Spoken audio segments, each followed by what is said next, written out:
الذي خلق الموت والحياة ليبلوكم أيكم أحسن عملا।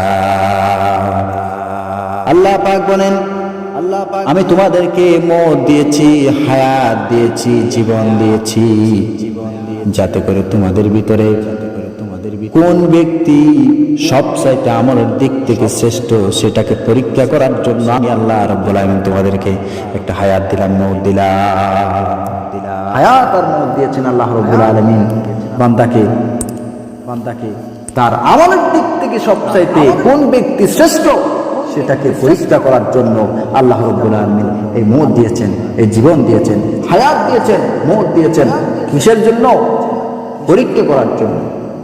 আমাদের দিক থেকে কোন ব্যক্তি সবচাইতে শ্রেষ্ঠ সেটাকে পরীক্ষা করার জন্য আল্লাহ তাআলা আমাদেরকে হায়াত দিলেন, মওত দিলেন। আল্লাহ তাআলা তাই বলেছেন পবিত্র কুরআনুল কারীমের ভিতরে আল্লাহ রাব্বুল আলামিন স্পষ্ট ভাষায় বলেছেন, বান্দার তুমি কিছুই ছিলে না, কেমন করে অস্বীকার করো আমার কথা, কেমন করে তুমি মানো না রে বান্দা, অস্বীকার করো কেমনে? আল্লাহ পাক বলেন, কাইফা তাকফুরুনা বিল্লাহি ওয়া কুনতুম আমওয়াতান ফাআহইয়াকুম সুম্মা ইউমীতুকুম সুম্মা ইউহয়ীকুম সুম্মা ইলাইহি তুরজাউন। অস্বীকার করো কেমন করে বান্দা, কুফরি করো কেমনে, কেমন করে তুমি বান্দা অস্বীকার করো অথচ তুমি ছিলে মৃত, তোমাকে সেখান থেকে আমি আল্লাহ রাব্বুল আলামিন জীবন দান করলাম, সেই জীবন থেকে আবার তোমাকে মৃত্যু দান করবো, সুম্মা ইউহয়ীকুম মৃত্যুর পর আবার তোমাকে জিন্দা করব, সুম্মা ইলাইহি তুরজাউন আবার আমি আল্লাহর কাছে তোমাকে ফিরে যেতে হবে, আমি আল্লাহর কাছে আবার তোমাকে ফিরে আসতে হবে।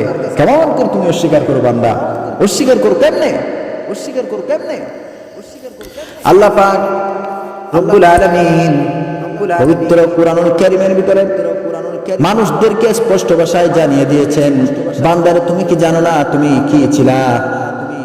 তুমি কিচ্ছুই ছিলে না, কোন একটা বিষয়বস্তু হিসেবে তুমি পরিগণিত ছিলে না, কিচ্ছুই ছিলে না তুমি বান্দা, কেমন করে অহংকার করো। আল্লাহ পাক কুরআনুল কারীমের ভিতরে বলেন, হাল আতা আলাল ইনসানি হিনুম মিনাদ দাহরি লাম ইয়াকুন শাইআন মাযকুরা।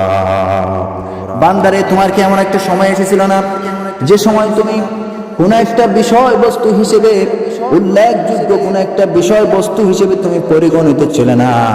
এমন একটি সময় কি তোমার বান্দার এসেছিল না? আল্লাহ পাক বান্দাকে বোঝাচ্ছেন, তুমি কিচ্ছুই ছিলে না, সেখান থেকে আমি আল্লাহ রাব্বুল আলামিন তোমাকে বানিয়েছি।